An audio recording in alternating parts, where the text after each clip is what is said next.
दोस्तों, एक नगर में एक महान बौद्ध भिक्षु रहा करते थे। वह बहुत ज्ञानी थे और बहुत ही शांत स्वभाव के थे और उनकी यह बात ही उनकी विशेषता भी थी। एक बार की बात है, बौद्ध भिक्षु नगर वासियों को उपदेश दे रहे थे। बौद्ध भिक्षु कह रहे थे कि शब्दों में जीवन बदलने की शक्ति होती है। अपने शब्दों से जीवन बदलो। हम जो भी शब्द अपने लिए या दूसरों के लिए कहते हैं या जो भी बातें करते हैं, उस पे हमें ध्यान देना चाहिए। इतना कहकर बौद्ध भिक्षु ने अपना उपदेश समाप्त किया और वहां से चले गए। एक दिन वह बौद्ध भिक्षु एक मार्ग से होकर गुजर रहे थे। उसी मार्ग से एक युवक होकर गुजर रहा था। उस युवक ने जब उन बौद्ध भिक्षु को देखा तो वह जोर जोर से हंसने लगा और कहने लगा, अरे साधु महाराज, आप तो ढोंगी है। आपके उपदेशों में यह कहने से कि शब्दों में बड़ी ताकत है, आपकी बात सत्य नहीं हो जाएगी। ये सब सिर्फ बातें हैं। भला ऐसे कैसे हो सकता है कि शब्दों से हमारा जीवन बदल सकता है। उस युवक की सारी बातें उन भिक्षुओं ने ध्यानपूर्वक सुनी और उसके बाद वह मुस्कुराते हुए उस युवक से कहते हैं, बेटा, नाद से ही तो यह दुनिया प्रकट हुई है और अच्छे शब्दों के पीछे भी नाद ही होता है जो पूरा जीवन बदल देता है। वह बौद्ध भिक्षु उस युवक से कहते हैं, देखो, मैं तुम्हें अपने अनुभव से बता रहा हूं, लेकिन फिर भी तुम्हें यकीन न हो तो तुम इसे खुद आजमा कर देख सकते हो। उन बौद्ध भिक्षु की यह बात सुनकर युवक थोड़ा सा गंभीर हो गया।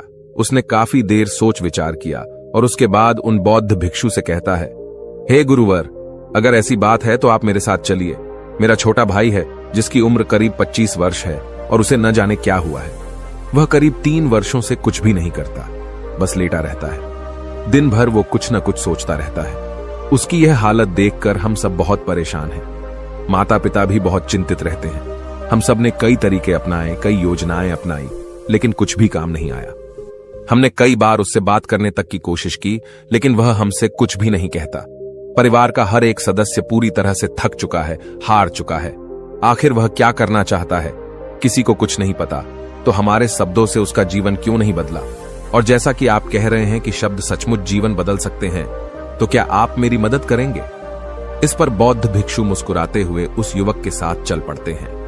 वह युवक उन बौद्ध भिक्षु को एक खेत में ले जाता है और अपने भाई की तरफ इशारा करके कहता है, हे गुरुवर, यही मेरा भाई है जो पूरे गांव में आलस और मक्कारी के लिए मशहूर है।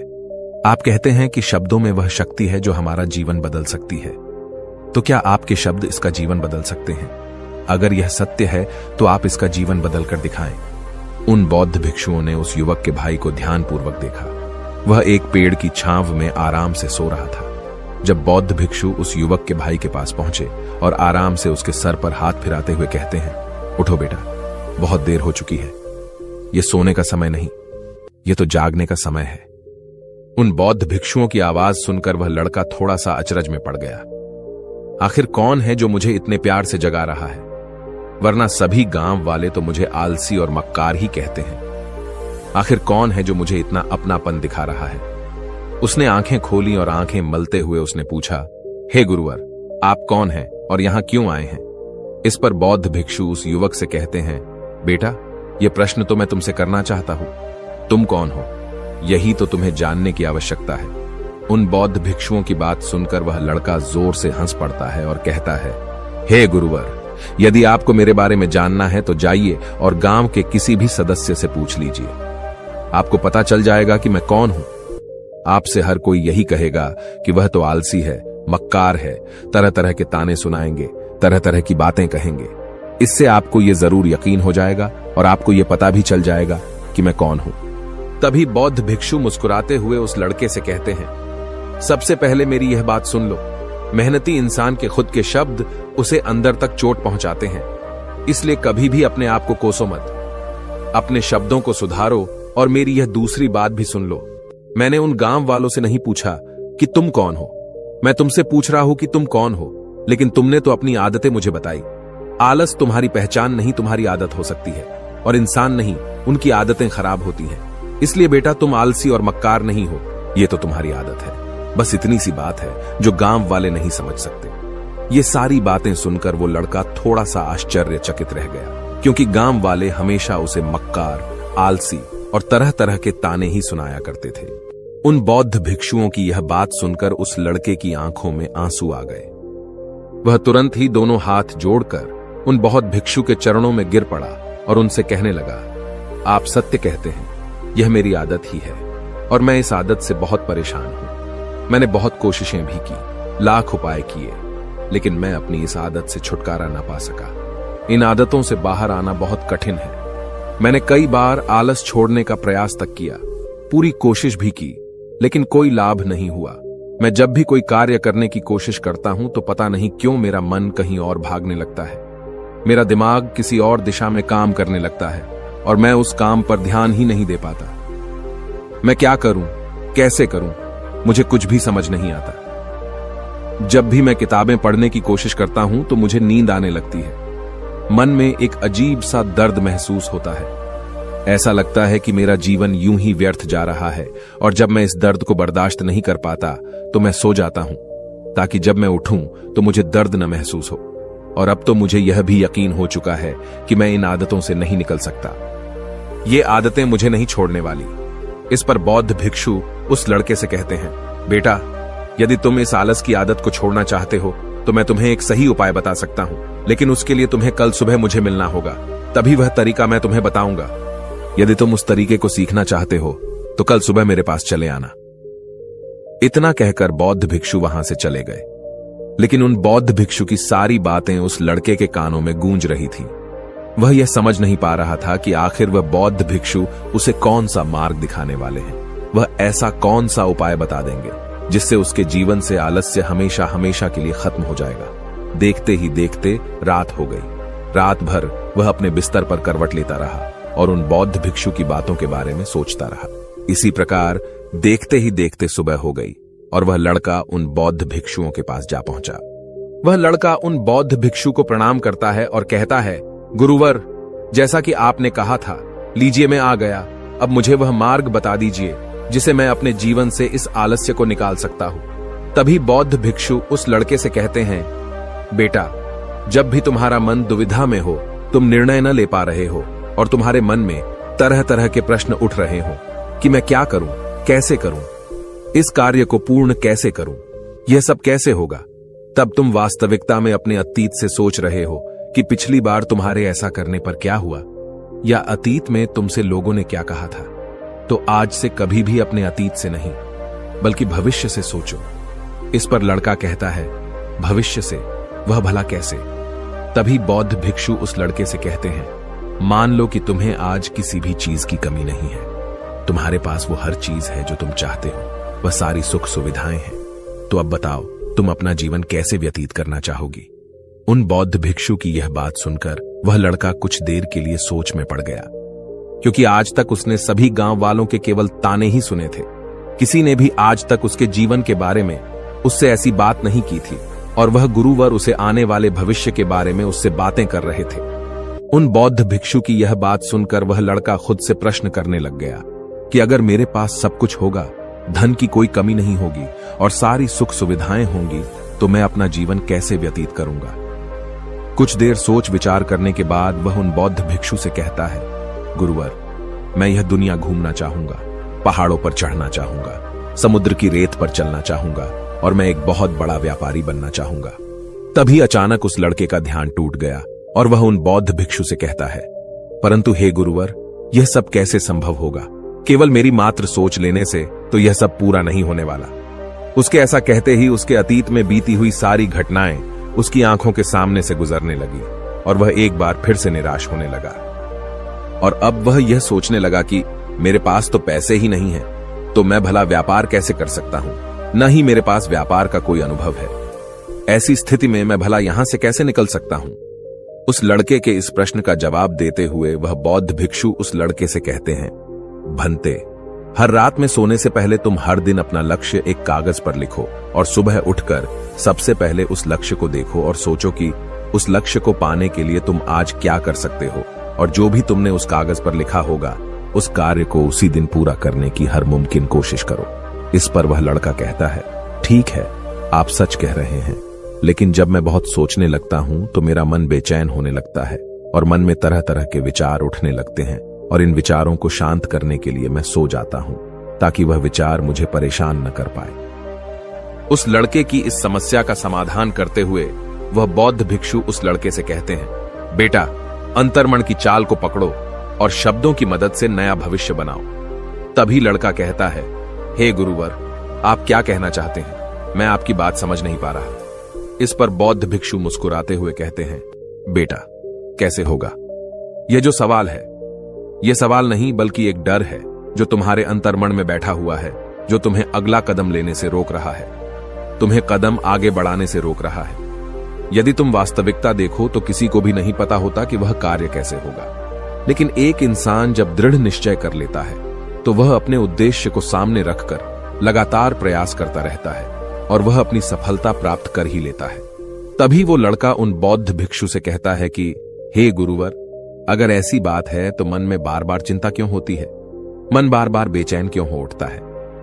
इस पर बौद्ध भिक्षु कहते हैं, बेटा, क्योंकि तुम्हें डर है कि तुम कमजोर हो।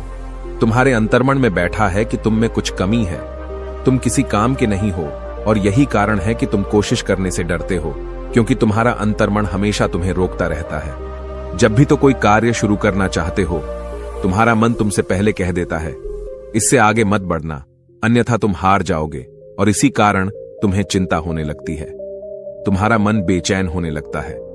तभी वो लड़का कहता है, गुरुदेव, आपने जो कुछ भी कहा वो बिल्कुल सत्य है, लेकिन अब आप ही मुझे बताइए कि मैं इस परेशानी से बाहर कैसे निकलूं?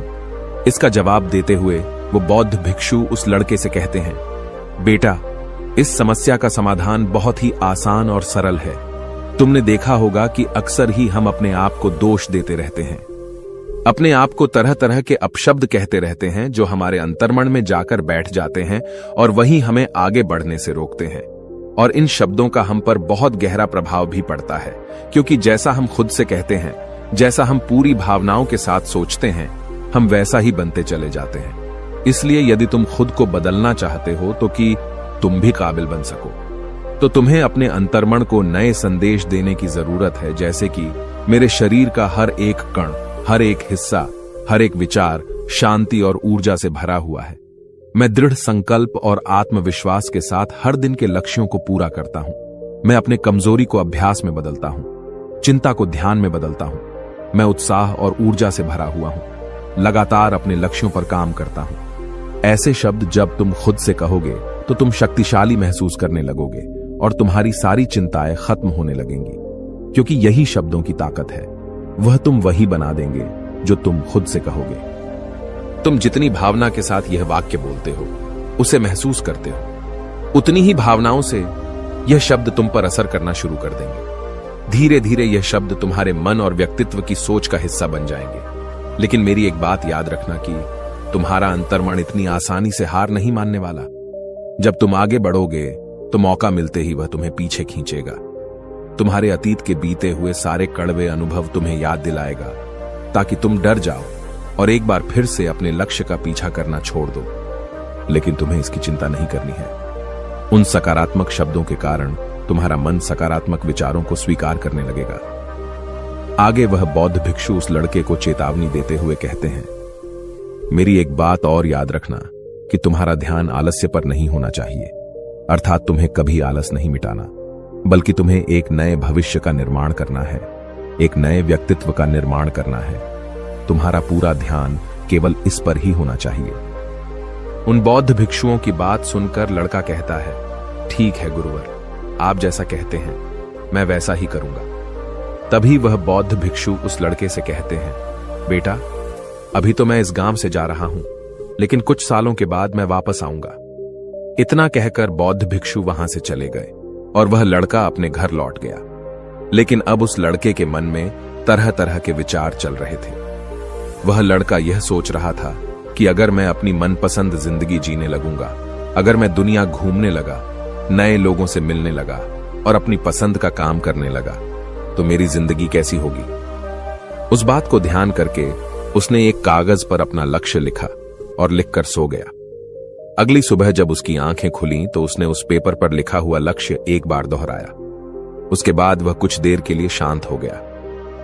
तभी उसे उन बौद्ध भिक्षु की बात याद आई कि तुम अपने लक्ष्य के लिए आज क्या कर सकते हो। उसने खुद से सवाल किया कि मैं आज अपने इस लक्ष्य को प्राप्त करने के लिए क्या कर सकता हूं। तभी उसे एक बार फिर से उस पेपर की तरफ ध्यान दिया। उस पेपर पर लिखा था कि मैं बाजार जाता हूं और लोग व्यापार करने की कौन सी चीजें, कौन से सामान लेकर आते हैं। मैं उन चीजों को देखता, उन चीजों को पता करता। वो पढ़ने के बाद तुरंत ही बाजार चला गया। वह अलग अलग दुकानों पर बैठा उन्हें देखा, लेकिन उसे कुछ समझ नहीं आ रहा था, क्योंकि लोग अलग अलग व्यापार कर रहे थे, अलग अलग तरह की चीजें और सामान ले रहे थे, और किसी ने उसकी कोई मदद नहीं की। वह बहुत उदास हो गया और निराश होकर वापस घर लौट आया। तभी उस लड़के को उन बौद्ध भिक्षु की एक और बात याद आई। शब्दों में बहुत ताकत है और शब्द हमारा जीवन बदल सकते हैं। उसे वह सकारात्मक विचार याद आए। वह उन्हें सुबह शाम दोहराने लगा और अब से वह हर दिन ऐसा ही करता। देखते ही देखते 1 महीना बीत चुका था, लेकिन अब तक उसके जीवन में कोई बदलाव नहीं आया था। अब वह लड़का यह सोचकर निराश होने लगा था कि उसके जीवन में तो कुछ भी परिवर्तन नहीं हो रहा। लेकिन 1 महीने के बाद उसे महसूस हो रहा था कि वह पहले से अच्छा महसूस कर रहा है। उसका दिमाग अब अच्छी तरह से सोच पा रहा है। वह पहले से ज्यादा चलने फिरने लगा है। धीरे धीरे उसे समझ में आने लगा कि जो लोग आगे बढ़ते हैं, महान काम करते हैं, उनकी सोच में कितना अंतर होता है। वे लोग हमेशा शक्तिशाली विचार सोचते हैं। दूसरों की छोटी सोच और डर से वह कभी प्रभावित नहीं होते। जब भी उनके सामने कोई मुश्किल आन पड़ती है तो वह घबराते नहीं, बल्कि उस समस्या का समाधान निकालते हैं। इस समस्या के समाधान पर ध्यान केंद्रित करते हैं और न ही वह कभी किसी का इंतजार करते हैं। वह केवल खुद पर विश्वास करते हैं और तुरंत ही कदम आगे बढ़ाते। जब उस लड़के को ये सारी बातें समझ में आने लगीं, तो उसने भी धीरे धीरे अपने कदम आगे बढ़ाने शुरू किए। उसने बिल्कुल वैसा ही व्यवहार करना शुरू किया। अब से वो कभी खाली नहीं बैठता था। जब भी उसका मन करता, वो बाजार जाता और लोगों के बारे में जानता समझता कि वो किस प्रकार व्यापार कर रहे, कौन से चीजें खरीद रहे हैं और किन चीजों पर उन्हें लाभ हो रहा है। और जब उसका मन करता तो अपने पिता की मदद भी करता था। वो अपने पिता के साथ मंडी में जाता, वहां पर जाकर मोल भाव करता। ते हमेशा कुछ न कुछ सीखने में ही जुटा रहता है। तभी एक दिन गांव में एक मसाले का व्यापारी आया। उसे कुछ पढ़े लिखे नौजवानों की जरूरत थी, जो माल की गिनती कर सके और हिसाब रखने का काम कर सके। वह लड़का अपने लक्ष्य को जानता था कि उसे क्या पाना है। उसे समझ में आ गया था कि इस काम से उसे बहुत कुछ सीखने को मिलेगा। बेहिचक उस सेठ के पास पहुंच गया। वह जानता था कि उसे उस काम के बहुत कम पैसे मिलेंगे, लेकिन फिर भी वह उस काम को करने के लिए तैयार था। अब उस लड़के की सोच पूरी तरह से बदल चुकी थी। अब वह बाकी लोगों की तरह नहीं सोचता था। बहुत ईमानदार और समझदारी से काम करता था। देखते ही देखते करीब 3 महीने बीत गए और अब व्यापारी यह समझ चुका था कि नौजवान बहुत ही समझदार है और वह उसे व्यापार में बहुत मदद करता है। इसलिए उस मसाले के व्यापारी ने उस लड़के को अपना सहायक बना लिया। उस व्यापारी ने देखा कि इस लड़के की दिनचर्या सबसे अलग है। यह हर दिन पढ़ता है, लिखता है, सुबह उठकर ध्यान करता है, नई चीजें सीखता है। परेशानी आई तो भी विचलित नहीं होता। यह सबसे सम्मान से बात करता है, सबका आदर करता है। देखते ही देखते 1 साल बीत चुके थे और अब तो व्यापारी उस नौजवान से बहुत खुश था। उसने धीरे धीरे उस नौजवान को व्यापार के सारे गुण सिखा दिए और देखते ही देखते वह लड़का अब एक छोटा सा व्यापारी बन चुका था। और जब उस लड़के के अंदर व्यापार की समझ आ गई तो उसने जड़ी बूटियों का व्यापार शुरू कर दिया और देखते ही देखते केवल कुछ ही वर्षों में उस नगर का सबसे बड़ा व्यापारी बन गया। लोग उसे सबसे बड़े व्यापारी के नाम से जानने लगे। उसकी नाम दूर दूर तक फैलने लगा। करीब 5 वर्षों बाद जब वह वापस अपने घर लौटा तो लोग बहुत हैरान थे। उसे देखकर लोग बहुत अचंभित थे। उसके सारे जानने वालों ने उस लड़के से पूछा, तुम इतना कैसे बदल गए? तब उसने कहा, उन गुरु ने सच ही कहा था, शब्दों से हम जीवन बदल सकते हैं। वैसे आपने आज के इस वीडियो से क्या सीखा हो, मुझे आप कमेंट में जरूर बताइएगा। इसी के साथ में उम्मीद है कि आपको आज की ये वीडियो जरूर पसंद आई होगी। तो इस वीडियो को लाइक और अपने दोस्तों के साथ शेयर भी जरूर कीजिएगा और हमें ऐसे ही सपोर्ट करने के लिए चैनल को सब्सक्राइब जरूर दबा दीजिएगा। तो चलिए फिर मिलते हैं अगली वीडियो में। तब तक के लिए अपना ख्याल रखें। धन्यवाद और नमो बुद्धाय।